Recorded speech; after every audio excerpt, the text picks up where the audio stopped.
Hello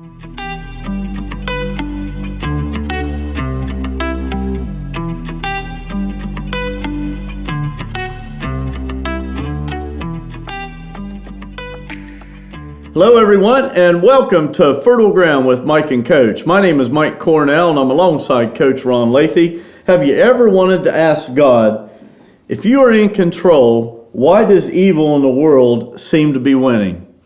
Is it okay to ask God questions? Is it okay to question God?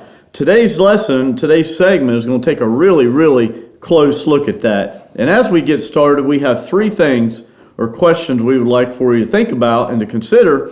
And the first one is this: is it okay to question God? That's the very first question. Should be a lively discussion on that one, Coach.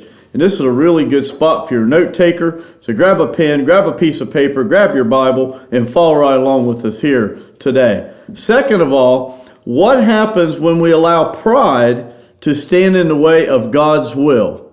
And then finally, how can we remain patient waiting for God's answers? And today we continue with the International Sunday School series. And Coach, here we go. Last week, the title of our study was Faith in Times of Trouble. And we were actually in the book of Daniel, and actually the story was Daniel in the lion's den. Right. This week, the title of our study is Faith in God's Purpose. And we're going to be in the well-known book of Habakkuk, and being facetious with that, Coach. And we're going to be in chapter 2, looking at verses 1 through 5. And Coach, could you just kind of set the stage as we get it started here today?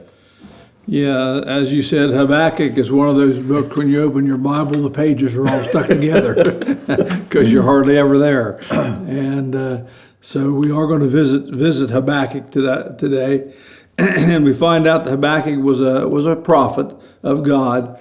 And last week we talked about, we were about 100 to 150 years before the Babylonian captivity, and we're a little closer now. Right. We find out that Habakkuk, they feel, wrote his book somewhere in the neighborhood of 605 to 610 BC.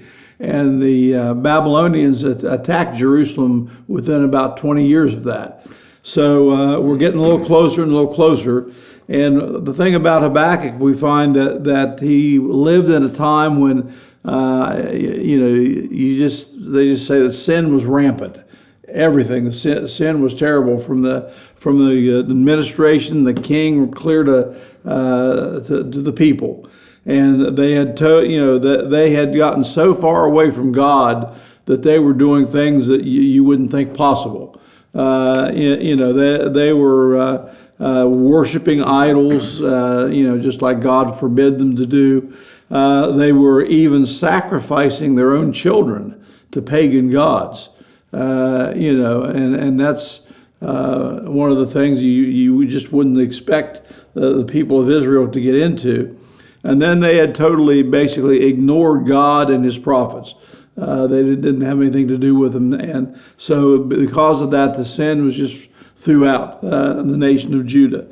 And we know that the original land, the promised land that God had given to Israel, had been split since after the reign of King Solomon, and into a northern and southern kingdom. And of course, the northern kingdom was made up of 10 top tribes in the north, and then the southern kingdom was made up of just 2 tribes, Judah and Benjamin, there in the south. But now that was kind of the mainstay, because that's where Jerusalem was. We still know today that Jerusalem is God's holy city. So where it was, that seemed to be where everybody kind of related to the heart of Israel.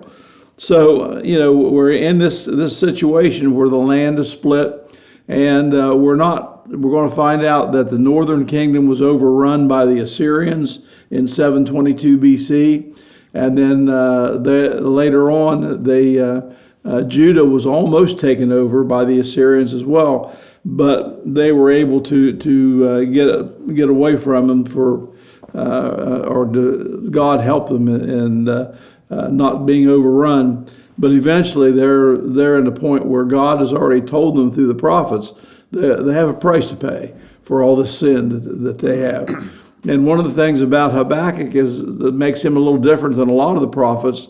Most prophets were told by God to go tell the people these things, and that's what they did. Well, Habakkuk seems to spend most of his time asking God, why is it like this, and why haven't you done something? So which brings us to, as we said, our questions is it okay to question God? So we see here that Habakkuk was becoming instead of a prophet, he was becoming somebody just to go to God for the people and talk to God that way. So the prophecies God was given to him, Habakkuk, what he asked for, he wasn't sure he liked when he got it. And that happens a lot of times in people's lives when they question God. Be careful what you ask for because you might get it, as the old saying goes. But we know that the Babylonians were coming in power, and they were going to be used by God to punish the nation of Israel. And God often uses people that are things outside of his domain, so to speak, to make us or correct us sometimes when we're going down the wrong path. And it was, God is very, very good at putting ideas into the leaders of foreign nations. And we read about that, and we remember that we talked about it when we were doing Revelation, Right. And that's what's going to happen in the end times. God's going to have these powerful men. They think they run the world, but God's going to get them to do exactly what he wants done. And that's kind of the case that's happening here. But so Habakkuk knew that God was going to come and punish Israel, but he just, he couldn't understand, I guess, and he questioned God he said, Lord, why would you use somebody that's more wicked than we are to come and punish us? And that's kind of where he's coming from here. He just can't get that through his head why God would do that. So, like I said, we're going to see how all this fits together in our lesson today. Well, those of you who are watching who have studied the nation of Israel, they are in a continuous rebellious cycle. Right. It seems like they're at some point in that cycle at all times. Once they reach the point of restoration, it seems like it's not very long before they start into the rebellion stage Right. again and start coming back up. And when our narrative takes place today, that's the case. Right. And they're definitely in the rebellious cycle. Except this time it's going to look a little different to them. The actual discipline that God's going to put them through is a whole lot harsher than what they've experienced in the past. Right. And it's going to be done through what you and I, Coach, have talked about. It's called God's permissive will. Mm-hmm. And that's what he's going to allow the Babylonians to come and overtake them. And again, here we see Habakkuk questioning God. Apparently he's been waiting on some answers for some time, and now he's going to get them. It's like you said, be careful what you ask for, because you might just get it. So we'll just go ahead and get started here. And here we see the very first verse is called the Watchman's Pledge, and we'll see what that means here, looking at verse 1. Habakkuk chapter 2, looking at verse 1, and God's word says this: I will stand at my watch and station myself on the ramparts. I will look to see what he will say to me, and what answer I am to give to this complaint. So Habakkuk has made his point. Now he stands like a guard waiting for God's answer on behalf of the people. Exactly, yeah, and it's interesting. He realizes that the last part of that says he's standing for waiting for his complaint. That's right. He knows he's been complaining to God. And so he's going to stand, watch, and of course we know that in the cities at that time, most of them were walled cities that had places for the watchman to be on top of the wall, looking for enemies, looking for different things happening. So he's taking his station, and he feels like, as a prophet, he is a watchman over the people, and the watchman over God's word. So he feels that God's going to come back to him and give him the message of what he's asking for. But again, what we find here is that he says, I will look to see what he will say to me and what answer I am to give to this complaint. So he's definitely waiting for God to speak to him and tell him, what's going on here. So, the prophets, as I said, were spiritual lookouts for the people. Yeah. And this, in most cases, though the people failed normally to heed their warnings. We see that throughout the Old Testament. And the people of Israel, you not kind of laugh about it at times, but they're just constantly, as you said, going around in circles. And they are in that circle right now. We called it the sin cycle. Yep. And they are pretty much at the bottom of that, where you can't get much lower. And God is about to bring a way to restore them back to Him, and it's going to come as a very costly event as far as the people are concerned of Israel. So, this is where he's saying, kind of saying to God, I'm still waiting, God. It's like the old commercial, can you hear me now? Situation, and so he's waiting for God to ring back to him. Well, it's really interesting here too, Coach. He refers to himself as a watchman. Mm-hmm. And you look at the role that the watchman had back in this culture and in this society. It was a very, very important role. Oh, yeah. That watchman had a lot at stake in what he was doing. And what they would do is they would actually stand up on the walls and watch. Mm-hmm. Sometimes they would have more than one, depending on, mm-hmm. Maybe even as many as 4. Mm-hmm. And they would watch for runners, mm-hmm. runners that were out spying, out looking for the enemy possibly coming, mm-hmm. and to see a runner coming fast. Usually meant trouble was lurking, so they could warn everybody. Or they may just see trouble coming from mm-hmm. way far, because you can see it coming quite a ways off from their posts where they were. And so the watchman had a very, very important role, because it would give the citizens there a chance to react and prepare for what was coming, so it wasn't quite as bad. In a similar situation here, Habakkuk has a spiritual watchman. Mm-hmm. That's his role here, and that's what he's taking on. And you think about this, he obviously spent a lot of time in prayer, mm-hmm. Prayer to God on behalf of the people, on behalf of himself, seeking God's counsel, seeking God's answers. Mm-hmm. And when we have prayed to God, we have to observe what answer God gives. Right. And he can give us answers in different ways. He can either give us an answer through his Bible, through his word. He can give us an answer basically by his Spirit. Mm-hmm. The Holy Spirit a lot of times gives us those answers. And his providences. Sometimes his permissive will, which these guys are going to find out. So real interesting as we get started here in the book of Habakkuk. And really you think about it, we are watchmen today, whether we realize it or not, because, as you said, the watchman knows what's going to happen, and it's their job to bring it to the people. And that's kind of what you and I try to do through Fertile Ground here, is to do that. So hopefully it's the idea of the watchman.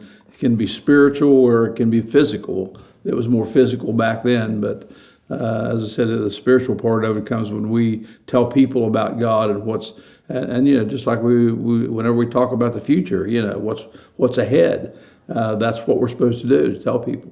Yeah, you and I are certainly called to do that. But the other piece of that too, Coach, is if you're a born again Christian and you've accepted Jesus Christ as your Lord and Savior and chosen to trust and follow Him, you're a watchman as well, mm-hmm. with the same responsibilities and obligations here that we see Habakkuk has. So it's important for everybody to realize that. And he's flat out questioning God. Mm-hmm. Yeah. I mean, he is doing that. And that takes us to that first question. Mm-hmm.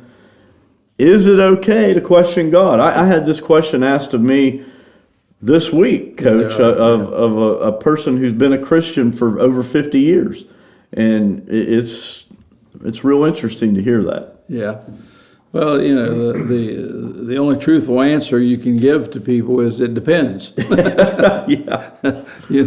It's one of those things that it depends on time, situation, and what you're questioning about God about. But everybody, we all have some questions about God that we'd like to have answered. And and you mentioned one at the beginning of our lesson today. If God is in control, and this is what a lot of the atheists and the people that don't believe in God, they are the ones that are doing a lot of questioning right now in our society. But like Habakkuk, they're not liking with the answer they're hearing. Right. So here, when we all want to ask God sometimes, God, if you're in control of everything, why does it seem like evil is everywhere? But it's no different than we read about here in Habakkuk. It's just a new phase of what's going on. But I don't think God minds us asking, as long as we don't try to answer the question. Sometimes we feel like that we might, maybe God needs a little help, and we got to feel a little bit of advice for him in our questioning. But we need to be like Habakkuk. If you got a question, ask God, and then go stand on the wall and wait till he replies. So we also need to realize and understand that we are looking through human eyes. We're not looking through the eyes of God, through the eyes or from the ramparts of heaven. God sees all. God knows all. He knows how everything fits together. And we don't see that stuff. We don't have those kind of eyes. So God keeps the whole world in mind, and we need to realize that God says that all things work for good to those that love the Lord and follow His commands. So if you want to have a better life, the first thing you got to do is get your life right with God. Yeah. And and you'll see things. He's not going to, as they say, put you in a rose garden, but He will make things much better. He will give you hope. He will give you faith, and that's where you have to start. So we have to develop some patience, some trust, and confidence that God will do what He says He will do, and His track record is unbeatable. And so we know that His promises are never lost; they're never changed. And looking at what He has done in the past in the way of miracles and fulfillment of prophecy, we know that He's going to do the same thing as we get into our future. So that's where we get a lot of hope. Yeah, it really is. And when you look at this question, Coach, from the 30,000-foot view, is it okay to question God? We have to remember why God created us to begin with. God created us. He didn't need us at all. But God created us because He desires our fellowship. Right. And He wants to hear from us. And He cares about what concerns us or what needs and concerns are bothering us and what's on our minds. So to answer the question directly, yes, it is okay to question God. But your heart better be in the right place when you do. It has to be in the right way, in the right spirit. And we're certainly not, we don't need to be accusing God of doing wrong or act like we know better than He does, which a lot of people do. But we're to honestly approach Him with our questions and things that are on our heart as we seek to live for Him. Right. So if we do that, it's always okay to talk to God in that way. And you have to remember, the book of Psalms really has a lot of questioning of God. And we have to remember, we've seen in the Psalms, questioning God and trusting Him go hand in hand. That the two are, kind of synonymous. Right. In fact, he's the right one to ask. I mean, who else would you ask the questions that we need to ask? And the reason for that is because He's in control. Right. And so when we do question God, we make sure that we kind of do it in the same spirit, in the same format that the psalmist did in the book of Psalm. And remember that it is God, and we have to be reverent, we have to honor Him, and we have to affirm the truths that we know about Him. Right. So it's all about the heart and the posture of the heart. Yeah. And that takes us to verses 2 and 3. You know, the first verse we saw, it was a message from the watchman. Now we're going to see a message for Judah. Yeah. Because there's going to be an answer here. Yeah. And like you said, be careful what you ask for. Verse 2, then the Lord replied, here we go. Write down the revelation and make it plain on tablets so the herald may run with it. So here we see, Coach, in verse 2, as Habakkuk anticipated, the Lord replied with the prophet's complaints. Right. Yeah, you know, a couple things that stand out to me here, Mike, on this verse. You know, first of all, the Lord replied, so there's no question this is the voice of God talking. So, and interestingly enough, you see this every once in a while in the Bible where God tells the prophet, write this down. He told Daniel that, write these things down. And you see the kind of prophecies or things that he would often tell them was things, you had one that might be something that was going to happen in the immediate future, and then others that we have seen that have yet to happen in our future. So the things that that God tells them, that He tells them to either tell the people it's going to happen right away, or write it down. And He even told Daniel, close the book.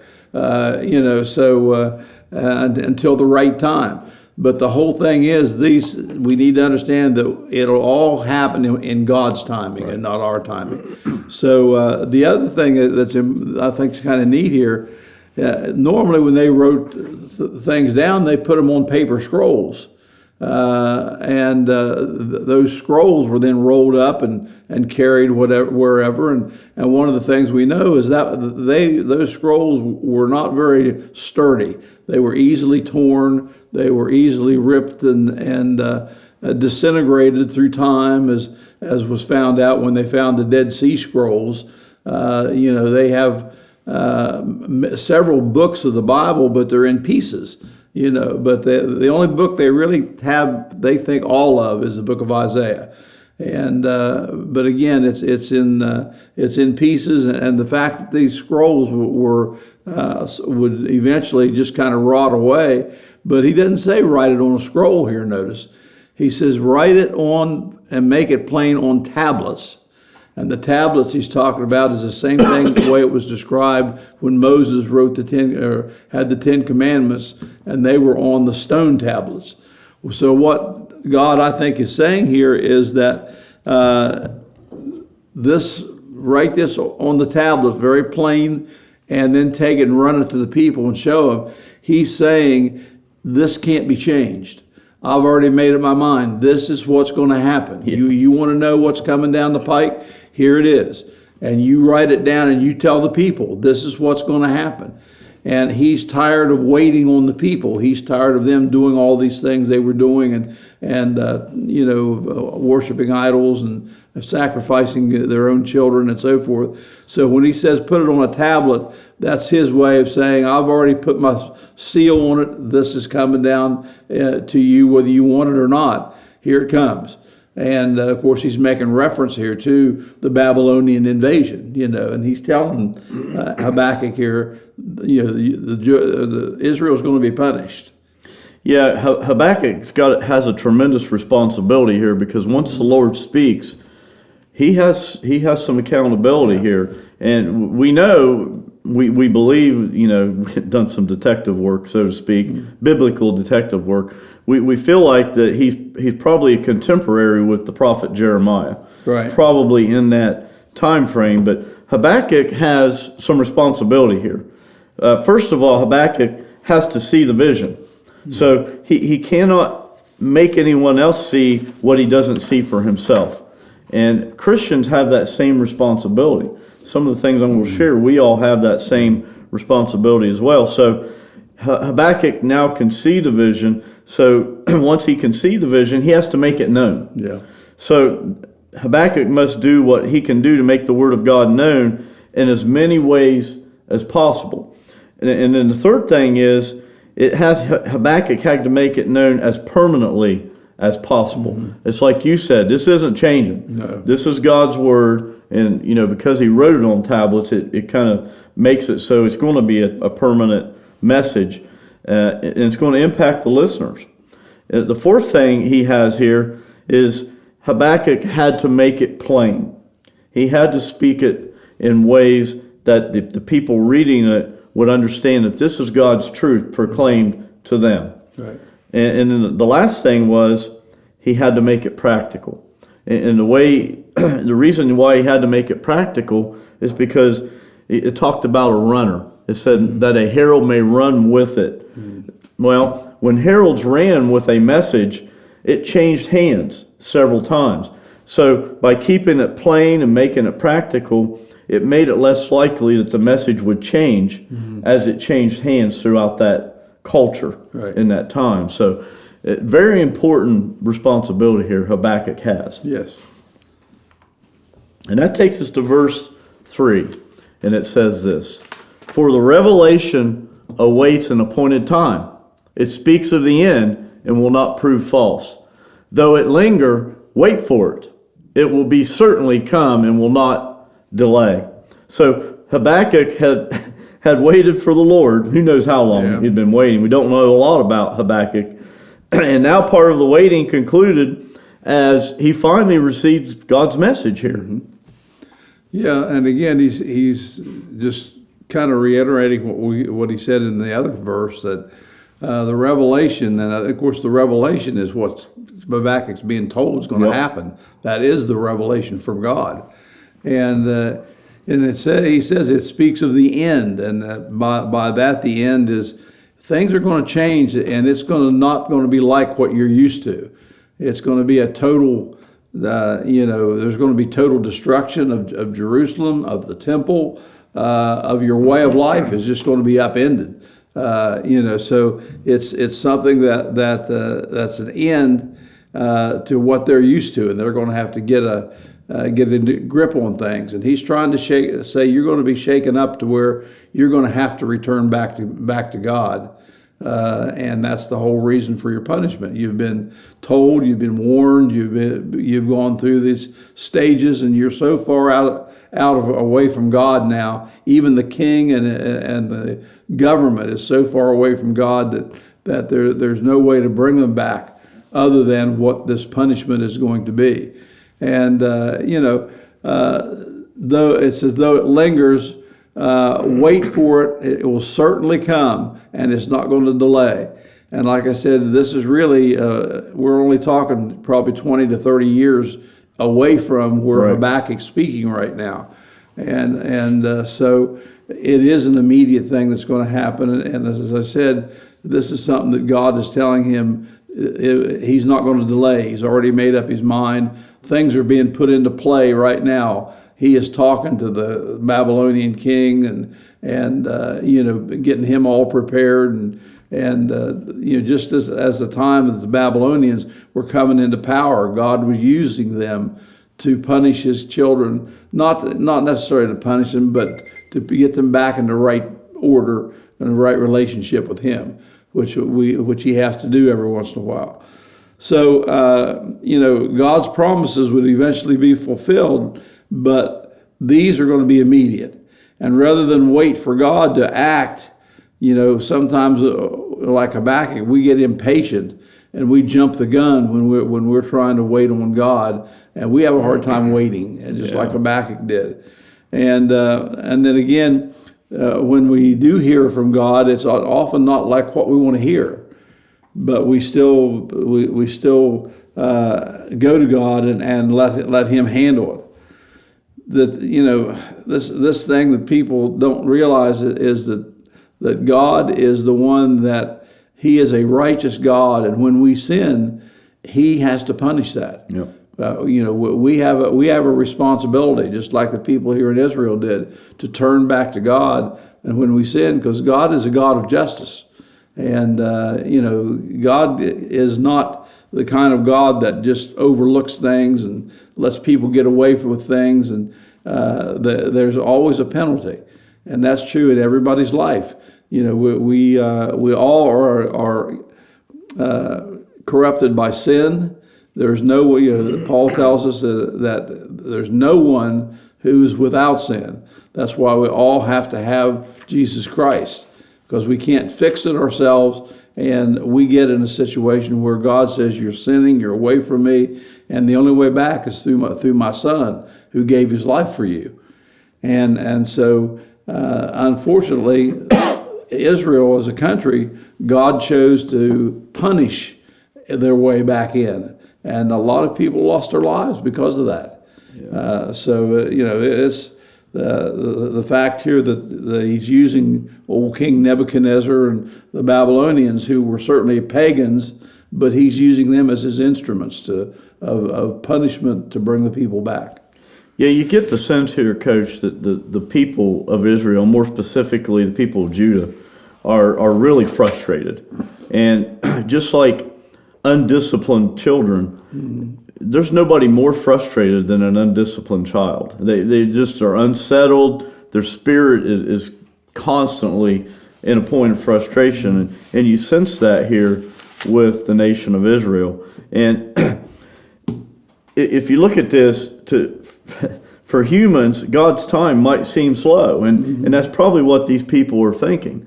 That, what's he waiting on? Yeah. But because one day with the Lord is like 1,000 years, and 1,000 years is one day. We find that in 2 Peter 3:8. Right. And there is therefore a good deal of uncertainty regarding when the appointed time is. Although these people are going to have a better clue here in a second as to when that truly is. But no uncertainty with regard to whether it will come.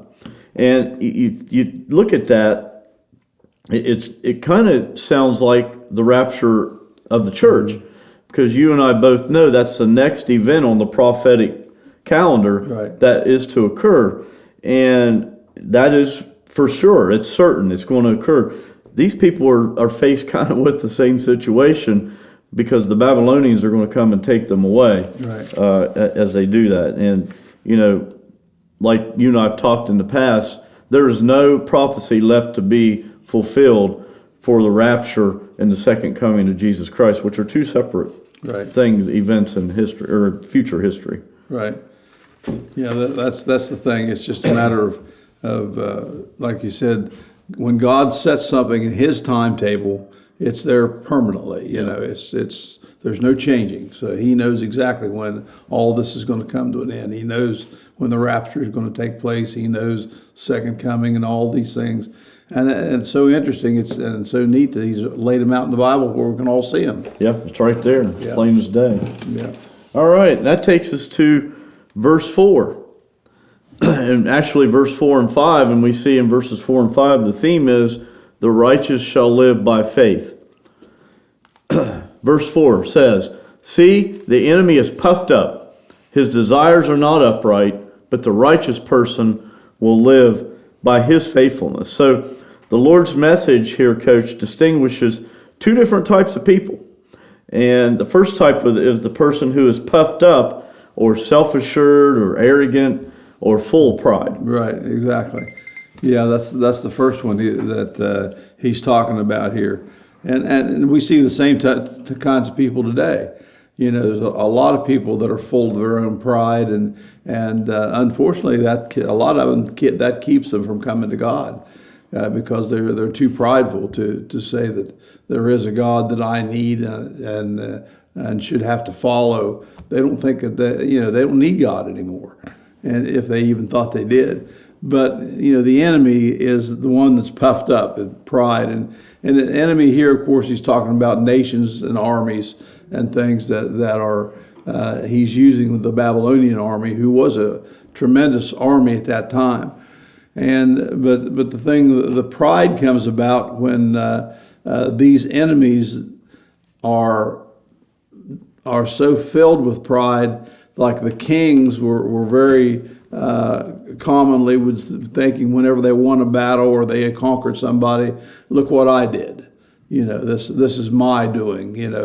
That's where the pride starts to come, and then they get the idea that I think I can do that to other people. Right. And they don't get satisfied with with where they are. They want more and they want more. No king at that time would say, well, I'm satisfied with the amount of land and people I have. It's just something where it's a desire of those that are their lives are lived in pride. It just shows that's the kind of nature that they have, and they don't get rid of it, no matter how much they get. Old Nebuchadnezzar, he basically ruled the whole world, but it wasn't enough. And so the idea here is a lot of times that can be transferred to us today. How many people, just see something on TV as an advertisement and say, I got to have that. I need it, and then they get it and they throw it in a corner somewhere, and it just, they don't even use it at all. Didn't need it at all. It's just a matter of having it was important to them. So that's the first kind of person that we see. And then the second kind is, it says the righteous person who lives by faithfulness. And righteous, of course, is the characteristic of God and should be the characteristic of every child of God. And although we know we sin, we have a way of forgiveness for that sin, and when we do make mistakes. But the righteous are lived by, he says, by faithfulness, and faithfulness is truly the mark of a Christian. If you are truly faithful to Christ and faithful to God, then you are in His service. You are following His will. You're trying to do as the best you can what He's asking you to do in your life. Be the kind of representative of Him that He wants you to be. Be the kind of witness He wants you to be. And that's a hard thing to live up to sometimes. And we do fall. We certainly are not perfect at it. But again, we are to do that so as to help bring other people into the fold, so to speak. And a lot of times, as we've talked many times about this, is the way we do that is by the way we live. People are watching us all the time to see us either fail being a Christian or to see how we handle the difficulties in our lives. So it's not easy being a Christian, but it's very satisfying. It's a lot of good things, a lot of blessings, and but we can never get to the point where the pride starts creeping in, because that can ruin all those things. Yeah, it really does. And we see here, Coach, that we're looking at two different types of people here. And, the prayer of a Christian, the prayer of all God's people should be that God finds them faithful at all times. And, we're looking at two different types of people. We're looking at a person who is prideful, and we're looking at a person that is faithful. And you look at pride and you look at what it does to a human being. And I've talked about this extensively over the years, but this kind of pride really creates a barrier, obstructs your relationship with God. And it's even a thicker barrier with those around you. It's really a prideful person that finds it hard to imagine that anything other than their own brilliance and success created that. Right. And that's the problem that they have here. He or she will find it difficult to comprehend that he or she should approach God on a bended knee and give thanks for the gifts that God has provided, because they feel like they earned and they had done that on their own. And when it was God that was providing that. So we could unpack the pride piece in great detail, probably do an entire hour on that. But the pride piece completely contrasts the faith piece. And you look at it's the kind of faith they're talking about here is one that it's more than acknowledging that God exists. And let me give you a good example of what I mean by that. It's one thing to believe in God. Satan believes in God. Mm-hmm. Satan doesn't trust and follow God. That's the difference of being faithful. Yeah. That's the difference of having a relationship with Jesus, a relationship with God. Satan doesn't have that. No. He chose not to have that. So the person that possesses this kind of faith will be faithful even when times are tough. Mm-hmm. Just like what the nation of Judah, the Israelites, are getting ready to go through. People that possess this kind of faith will remain faithful during that exile to Babylon. And we know some of them did, Right. because we found out on the other side Yeah, exactly. of that exile. And that takes us to our next question, and that is, what happens when we allow pride to stand in the way of God's will? Again, pride, the Bible tells us pride goeth before a fall. Yeah. And when we get too high and mighty, we find out that God has a way of humbling us. And that's the thing that we see. Although, God, we need to understand, no matter what we do, God's plan is still going to become accomplished. Even if we don't do what he wants us to do in that part of the plan, he'll find a way to get it done. And the thing is, though, when we don't follow in that what he's told us to do, we miss a lot of things. We miss a lot of blessings that he has for us, and we don't get that if the pride gets in the way. Our pride may have some dire consequences. The things that we may do because of our pride may lead us to something that is we could never imagine could happen to us.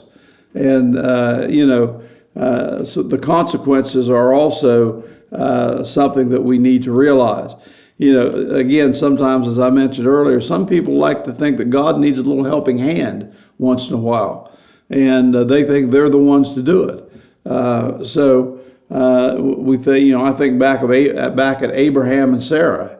Here's Abraham and Sarah. God has already told them they're going to have the son that they've always wanted, even though they're close to 100 years old.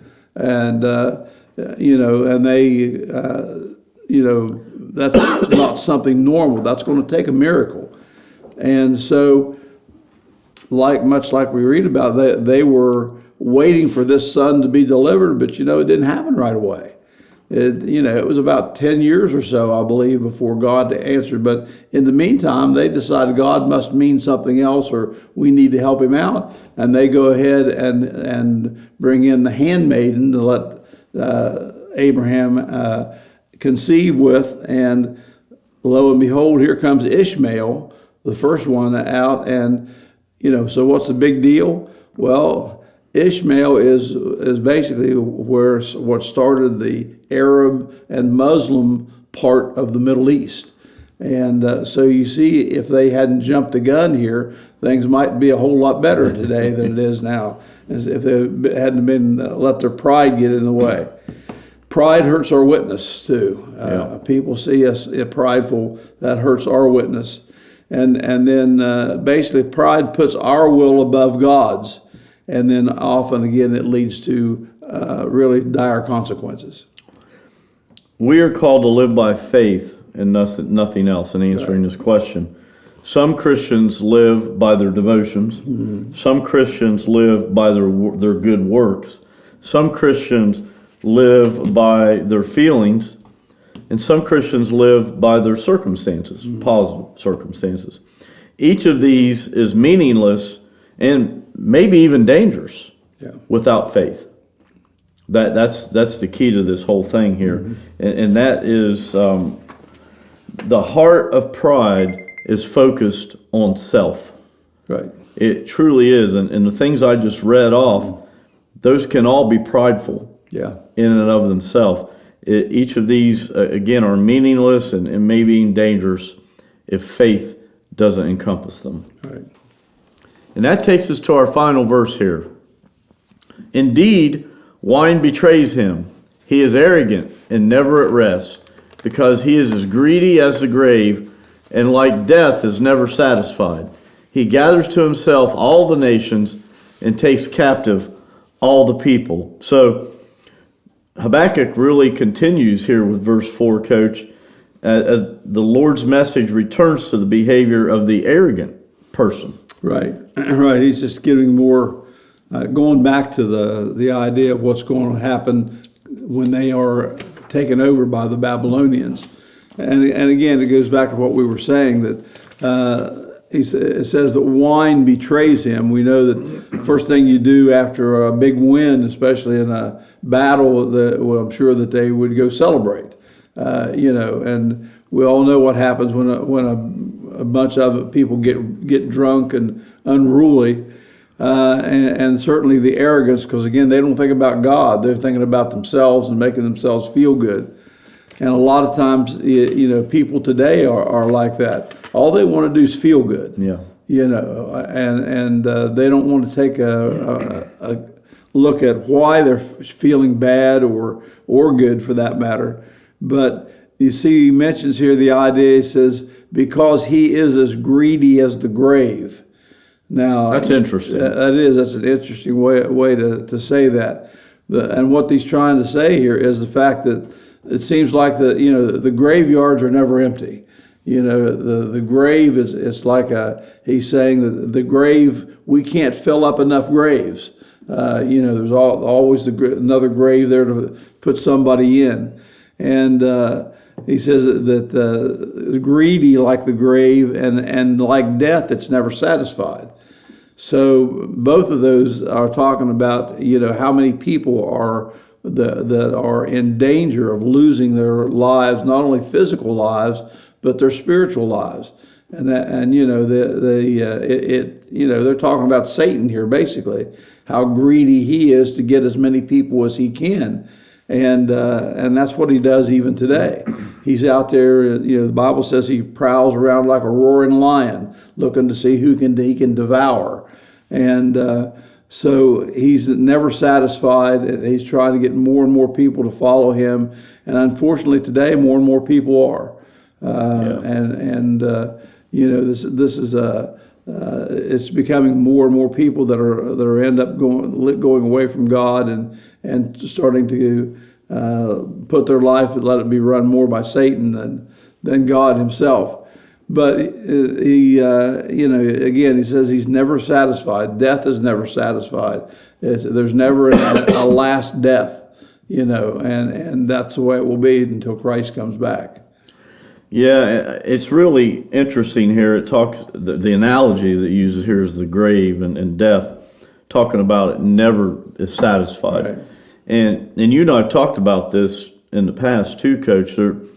The human spirit, a human being, is made with a spot right here. And in that spot, only God, only Jesus fits there, right, and can be filled there. And it seems like for some reason, mankind keeps attempting to put everything else there that doesn't fit. Mm-hmm. And it's never satisfied, right, just like what Habakkuk is talking about, right, here. And until you finally put God in his proper spot, put Jesus in his proper spot, do you have that sense of being settled and that sense of peace that only God can give.